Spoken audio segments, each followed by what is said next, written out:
जय हिंद।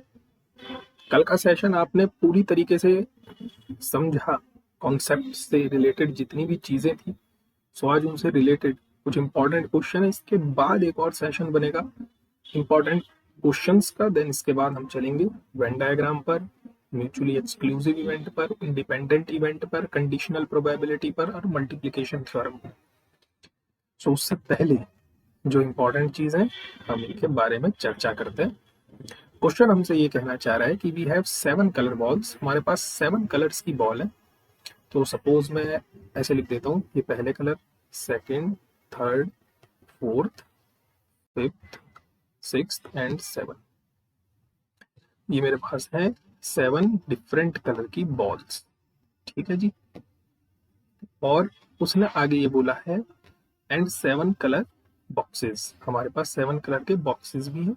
तो मैं ये बॉक्सेस हो गए हमारे पास, ये C2, ये C3, ये C4 and C5, C6 and C7।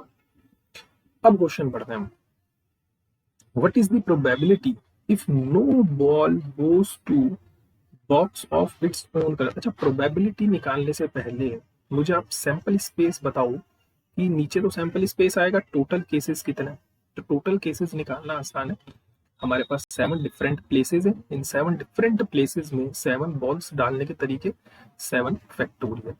अब हम करते हैं हमारे फेवर में कितने केस है, हमें फाइंड आउट करना है इस बात की प्रोबेबिलिटी कि कोई भी बॉल, जैसे C1 कलर की बॉल है तो ये C1 वाले बॉक्स में नहीं जानी चाहिए, ऐसे ये C2 कलर की बॉल C2 वाले बॉक्स में नहीं जानी चाहिए, है ना। तो बेसिकली हमसे निकलवाना चाह रहा है डी अरेंजमेंट। एक तो होता है अरेंजमेंट कि आपने अरेंज कर दिया, एक होता है डी अरेंजमेंट कि मतलब सेम कलर की बॉल सेम कलर में ना जाए। मतलब बेसिकली आपसे D7 कैलकुलेट करवाना चाह रहा है। और D7 का फॉर्मूला क्या होता है, 7 factorial minus 7 factorial upon 1 factorial plus 7 factorial upon 2 factorial, 7 factorial 3 factorial plus 7 factorial 4 factorial minus 7 factorial 5 factorial plus 7 factorial 6 factorial minus 7 factorial upon 7 factorial और कंप्लीट अपॉन कितना है 7 factorial. Now you can calculate this thing. Probability of B second event की, तो total sample space तो अभी भी मेरे पास 7 factorial का ही है, लेकिन अब की बार उसने बोला है probability such that exactly 4 balls will go to its own box. मतलब इसमें से 4 बॉल, जैसे C1, C2, C3, C4 है, ये अपने ही बॉक्सेस के अंदर जानी चाहिए। तो सबसे पहले मैं क्या काम करूंगा, 7 में से 3 बॉल का सिलेक्शन कर लूंगा, तो सॉरी 4 बॉल का सिलेक्शन कर लूंगा, क्योंकि 4 बॉल। और ये जैसे ही मैंने सिलेक्ट करी, जैसे मेरे पास 7 बॉल्स थी, मैंने इन 7 बॉल्स में से 4 बॉल्स बुला ली और इन चारों बॉल्स को सेम कलर के बॉक्सेस में मैंने डाल दिया। तो वो डालने का कितना तरीका है, केवल एक तरीका है ना। सो इनटू 1, और बची कितनी बॉल, अब 3 बॉल बची। इन 3 बॉलों को हम अरेंजमेंट करेंगे, डी अरेंजमेंट, क्योंकि उसने बोला केवल एग्जैक्टली 4 बॉल ही सेम कलर के बॉक्स में जानी चाहिए। मतलब जो बाकी 3 बची हैं उनके ऊपर डी अरेंजमेंट लगेगा, सेम इसी फॉर्मूले से। ठीक, नेक्स्ट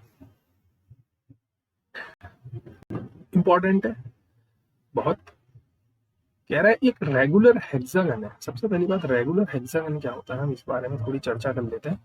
ये रेगुलर हेक्सागन है मेरे पास, इस रेगुलर हेक्सागन की क्या खासियत होती है, ठीक है। रेगुलर हेक्सागन की एक खासियत होती है कि इसकी ये साइड और ये साइड आपस में बराबर होगी, ये साइड और ये साइड आपस में बराबर होगी, और ये साइड और ये साइड आपस में बराबर होगी। तो सबसे पहली बात, हमें 3 वर्टिसेस लेने रेगुलर हेक्सागन से। तो मैं प्रोबेबिलिटी फाइंड आउट करने के लिए सबसे पहले मुझे चाहिए होगा सैंपल स्पेस। तो मेरे पास टोटल 6 वर्टाइसेस है, इन वर्टाइसेस में से मुझे 3 वर्टाइसेस का सिलेक्शन करना है। अब हमारे फेवर में क्या चीज है कि हमें इक्विलेटरल ट्रायंगल फॉर्म करना है, और इक्विलेटरल ट्रायंगल की खासियत ये होती है कि उसकी तीनों साइड सेम आनी चाहिए। अब हम देखते हैं, जस्ट थिंक अबाउट इट, कि आपकी ये साइड और ये साइड सेम है, तो मैं इस वर्टेक्स को और इस वर्टेक्स को मिलाता हूँ, ठीक है, ये मैंने मिला लिया। ठीक, इन द सेम वे आपकी ये साइड और ये साइड सेम है तो मैंने एक ये वाला वर्टेक्स मिला लिया। ठीक है, आपकी ये साइड और ये साइड सेम है तो मैंने ये वाला वर्टेक्स मिला लिया। Now you can easily check this thing कि ये जो आप ट्राइंगल बनाए this is an equilateral triangle.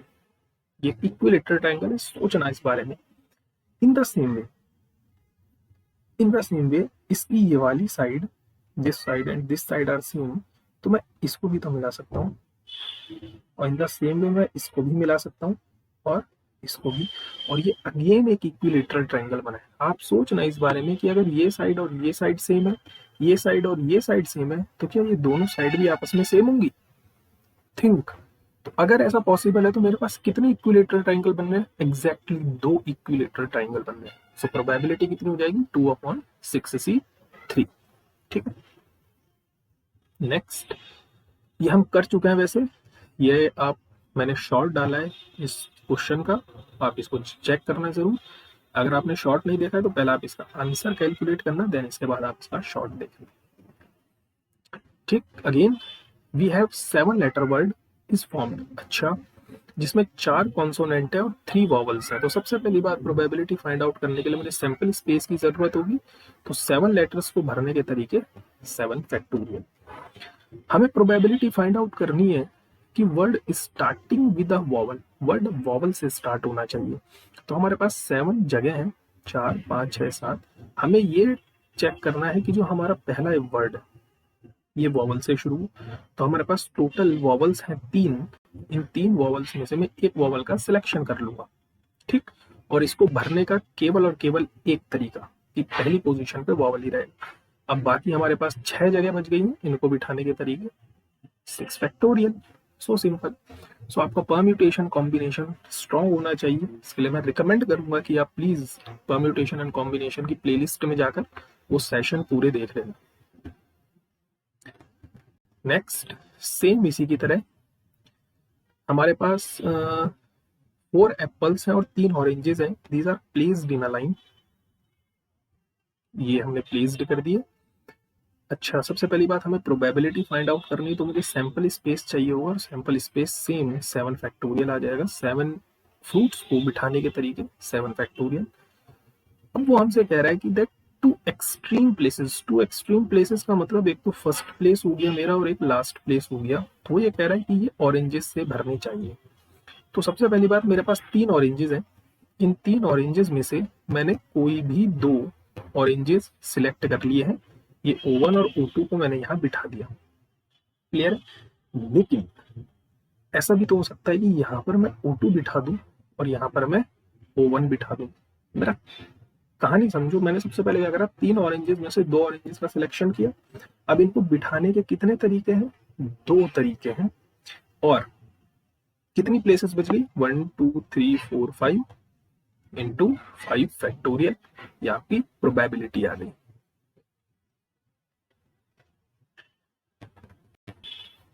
Important, 2 natural number are selected from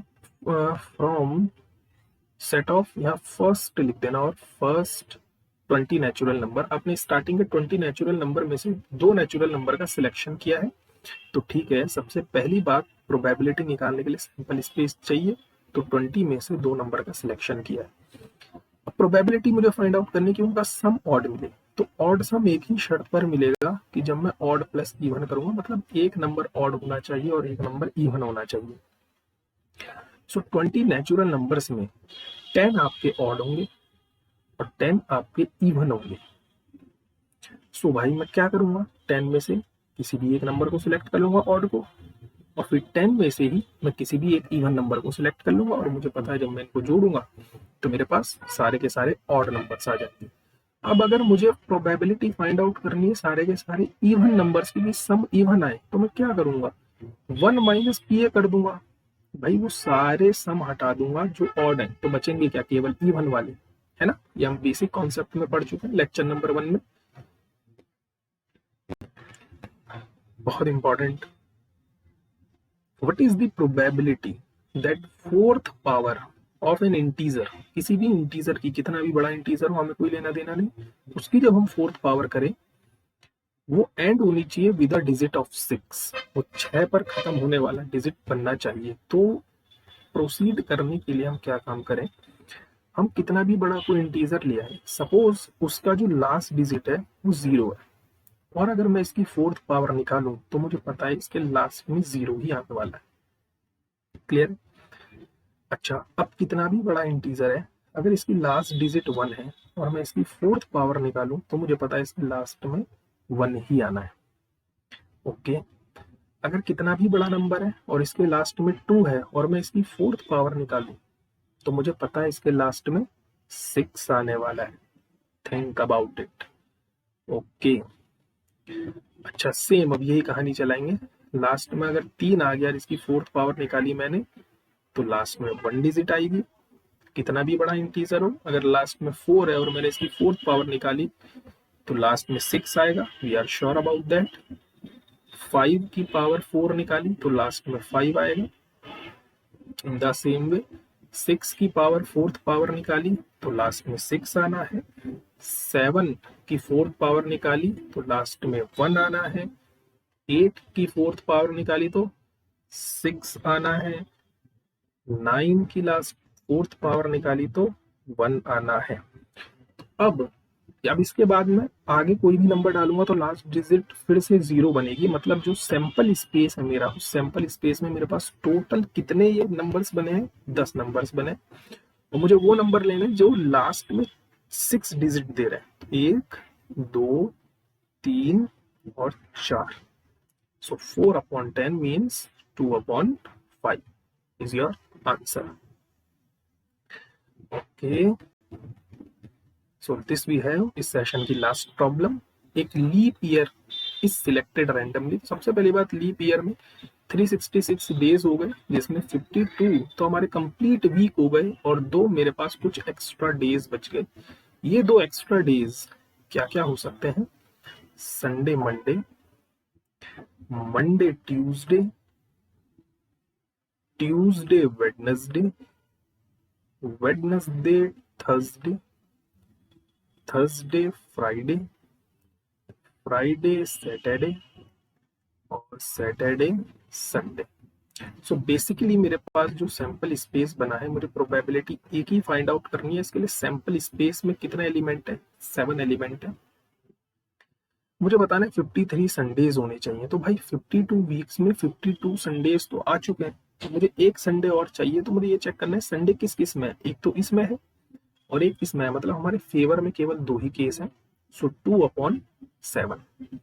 probability of B कि संडे या मंडे, या तो संडे चलेगा या मंडे चलेगा।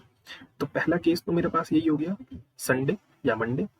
ये वाला केस भी चलेगा क्योंकि इसमें मंडे आ चुका है। बीच में और लगा है कि दोनों में से कोई भी एक बात होल्ड हो जाए, या फिर एक केस ये चल जाएगा सैटरडे और संडे क्योंकि इसमें संडे आ गया। सो फेवर में 3 केस, टोटल 7। और लास्ट पीसी कि मुझे 53 संडे चाहिए एंड मंडे चाहिए। मतलब अब केवल एक ही केस पॉसिबल है, Sunday and Monday. So 1/7। So hope you like this video. Thank you so much. आप लोगों के सपोर्ट के लिए चैनल को लाइक, सब्सक्राइब, शेयर जरूर करना। जय हिंद, जय भारत।